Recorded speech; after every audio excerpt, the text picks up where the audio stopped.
Hello friends, मोनोटोल academy में आपका स्वागत है। आज की इस वीडियो में पढ़ने वाले हैं HbA1c।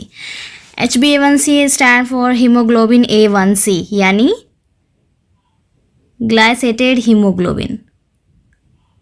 ठीक है। सो हमारा जो हीमोग्लोबिन है, बेसिकली हम HbA1c क्यों करते हैं? सबसे बेसिक सा क्वेश्चन ये होता है कि HbA1c का इंपॉर्टेंस क्या है ये। तो HbA1c एक टेस्ट है फ्रेंड्स। ये हम तब करते हैं जब हमें ग्लूकोज लेवल मेज़र करना होता है। ग्लूकोज लेवल मेज़र करना होता है 3 मंथ का। ठीक है। जैसे किसी को टेस्ट कराना है HbA1c ग्लाइसेटेड हीमोग्लोबिन, तो क्या होगा कि वो जो प्रीवियस 3 मंथ है, जो प्रीवियस 3 मंथ के टोटल जो शुगर लेवल होगा पेशेंट का, वो क्या होगा कि HbA1c में मेज़र होगा। ठीक है।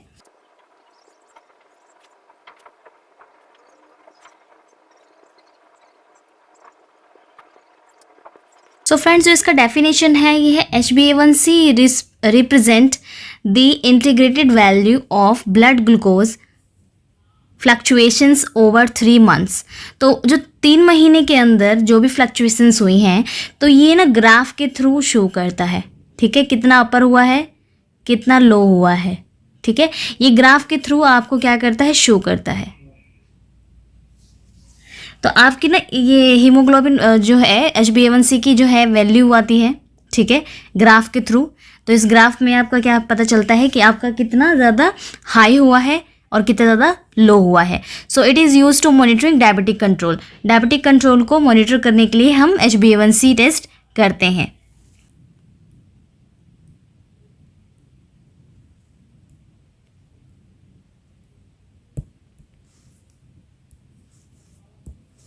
सो फ्रेंड्स, इसका प्रिंसिपल क्या है कि जो हमारे बॉडी के अंदर जो ब्लड वेसल्स होती हैं, उसमें होता है RBCs होती हैं। ठीक है। रेड ब्लड सेल्स होती हैं। इनमें क्या होता है कि जो ये रेड ब्लड सेल्स हैं, इनमें ना नॉन एंजाइमेटिक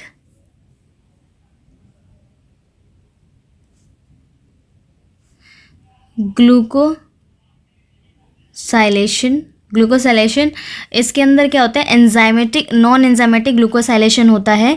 ठीक है। जो क्या करता है कि ग्लूकोज को बाइंड करता है, बाइंडिंग का काम करता है। जिससे क्या होता है, अगर ग्लूकोज बाइंड हो गया, ठीक है, RBCs के साथ अगर ग्लूकोज बाइंड हो जाएगा तो क्या होगा कि यहाँ पे ग्लूकोज फ्री नहीं रहेगा। ठीक है। अगर ग्लूकोज फ्री नहीं रहेगा तो शुगर लेवल जो है वो कंट्रोल में रहेगा। अगर ग्लूकोज फ्री हुआ, ठीक है, वो बाइंड नहीं हुआ, तो क्या होगा कि जो ग्लूकोज लेवल है वो बढ़ जाएगा, इंक्रीज हो जाएगा। ठीक है। तो फ्रेंड्स, यहाँ पे ये बात आती है कि ग्लूकोज लेवल चेक करने के लिए आपका ब्लड सैंपल क्यों लिया जाता है, यानी RBCs क्यों ली जाती है? वो इसलिए क्योंकि RBC का जो लाइफ स्पैन होता है, कितना होता है, 120 डेज का। ठीक है। 120 डेज का लाइफ स्पैन होता है RBCs का। तो हम कितना चेक करते हैं, हम चेक करते हैं 3 मंथ का। 3 मंथ में कितने डेज हो गए, 90 डेज या 92 डेज ले लीजिए। 92 या 93 डेज ले सकते हैं। ठीक है। तो एक मंथ में 30 या 31 डेज होते हैं। ठीक है। कोई भी मंथ ले लीजिए। तो फ्रेंड्स, मतलब एक RBC जो है वो बता सकती है कि कितना ग्लूकोज लेवल जो है वो बाइंड हुआ है और कितना फ्री है। वो आपके RBC से, आपके रेड ब्लड सेल से पता चल सकता है। ठीक है। इसलिए हम ब्लड का सैंपल लेते हैं।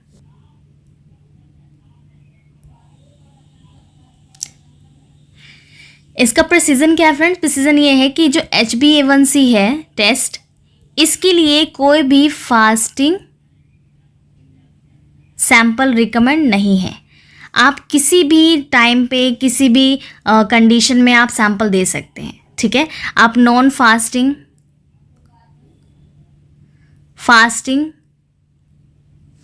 या मॉर्निंग, नाइट, इवनिंग, आफ्टरनून, आप कभी भी सैंपल HbA1c का दे सकते हैं। ठीक है। अब आता है हमारे फ्रेंड्स हमारा डायग्नोसिस।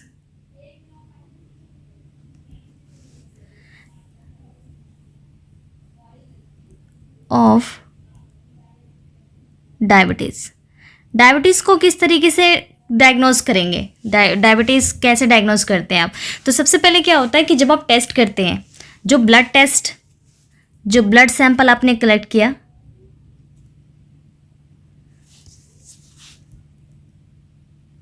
ब्लड सैंपल आप कलेक्ट करेंगे किसमें?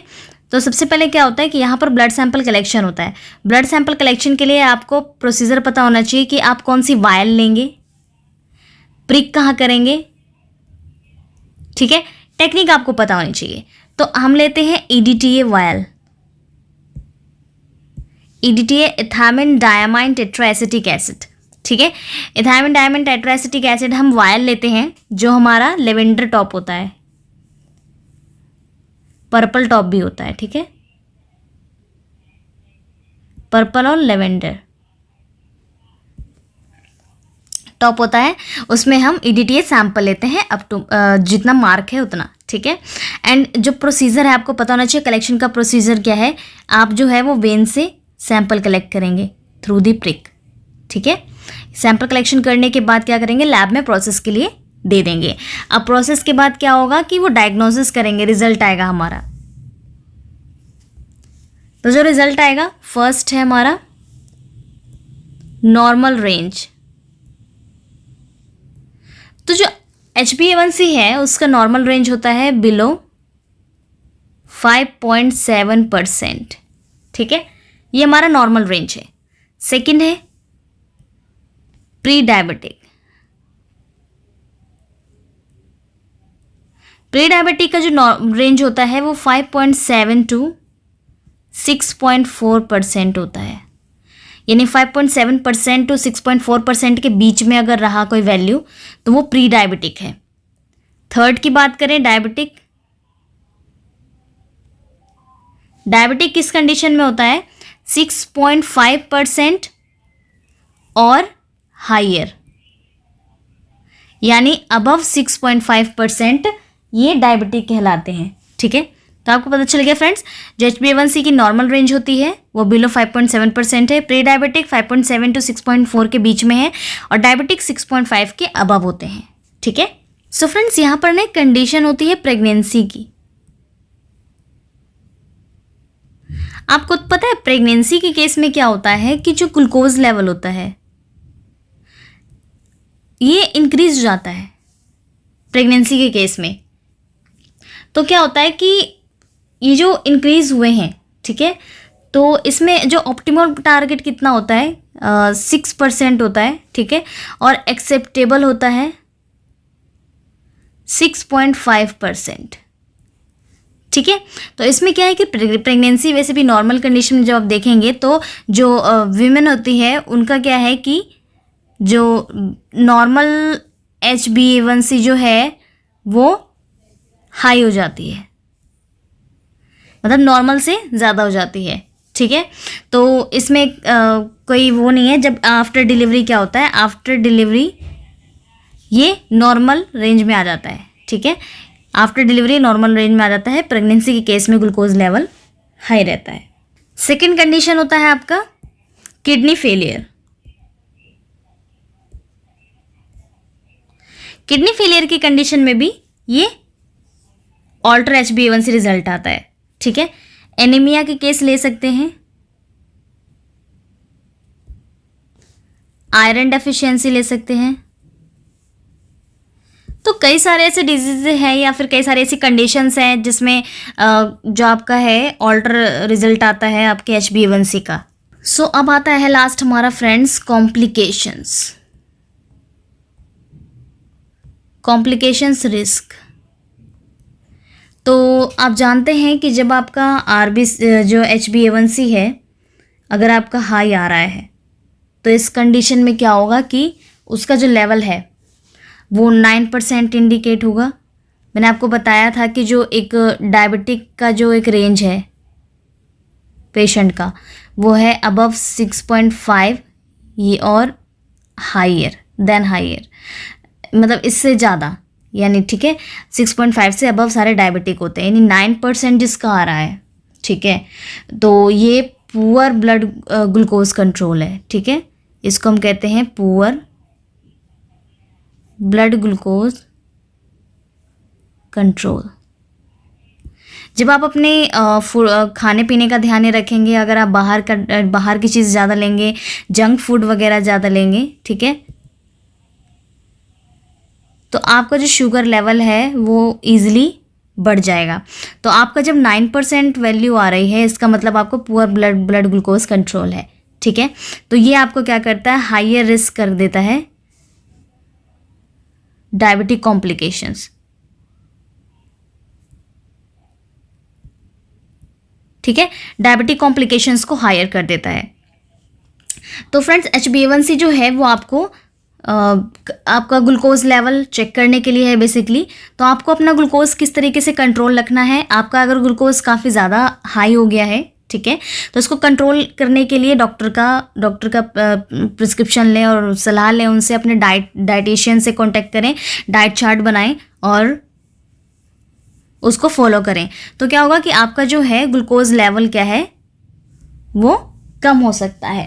तो बेसिकली क्या होता है कि जो ग्लूकोज लेवल है, मैंने जैसा कि आपको बताया कि कुछ ऐसी कंडीशंस भी होती हैं जिस कंडीशन में ग्लूकोज लेवल बढ़ जाता है।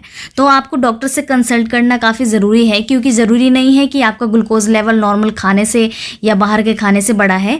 कुछ भी बॉडी में प्रॉब्लम हो सकती है, किडनी फेलियर हो सकता है, आयरन डेफिशिएंसी हो सकती है, एनीमिया हो सकता है, ठीक है। इन कंडीशंस में भी क्या है कि ग्लूकोज लेवल बढ़ जाता है, ठीक है फ्रेंड्स।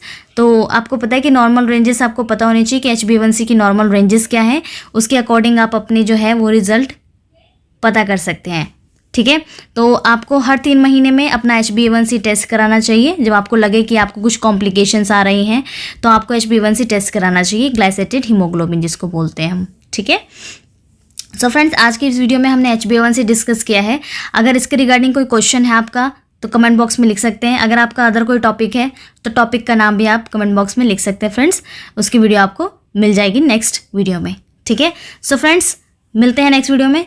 वीडियो अच्छी लगी हो तो लाइक कीजिएगा, फ्रेंड्स को शेयर करना मत भूलिएगा, चैनल को सब्सक्राइब करिए फ्रेंड्स। नेक्स्ट वीडियो में मिलते हैं। Thank you so much.